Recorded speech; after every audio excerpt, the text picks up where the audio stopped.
రానున్న రోజుల్లో ఖమ్మం జిల్లాలో రాష్ట్ర స్థాయి క్రికెట్ టోర్నమెంట్ నిర్వహించబోతున్నామని తెలంగాణ క్రికెట్ అసోసియేషన్ ఖమ్మం జిల్లా కమిటీ అధ్యక్షులు కూరపాటి ప్రదీప్ అన్నారు.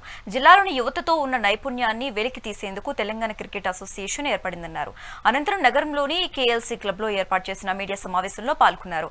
ఈ నెల 18న వేపకుంట్లలోని ఎస్ఎస్ గ్రౌండ్స్ లో 23 సంవత్సరాల లోపు క్రీడాకారులకు ఓపెన్ సెలక్షన్ నిర్వహిస్తున్నామని తెలిపారు.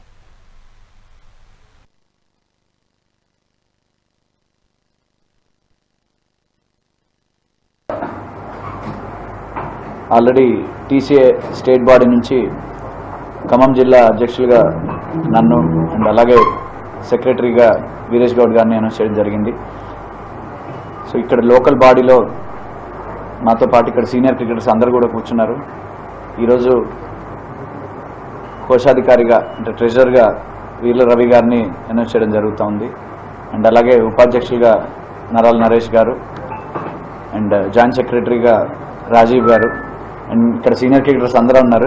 టోటల్గా కమిటీ మేము త్వరలో వేసి ఈ 1 వీక్లో మేము డిసైడ్ చేసి అనౌన్స్ చేయడం జరుగుతుంది. ఇక్కడికి వచ్చేసిన సీనియర్ క్రికెటర్స్ అందరికీ స్టేజ్ పైన నాతో ఉన్న ప్రతి ఒక్కరికి కూడా ధన్యవాదాలు.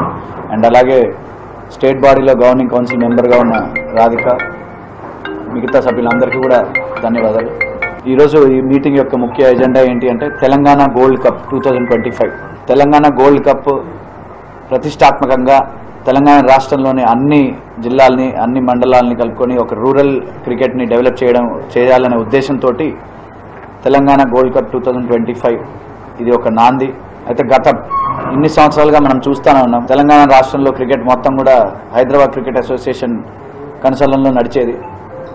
గత 2-3 నెలలుగా మనం చూస్తూనే ఉన్నాం హెచ్సిఏకి సంబంధించిన అవకతవకలు కానీ అవినీతి ఆరోపణలు కానీ ఇవన్నీ కూడా రుజువై ఈరోజు వారి బాధ్యులందరూ కూడా జైల్లో ఉన్నారు.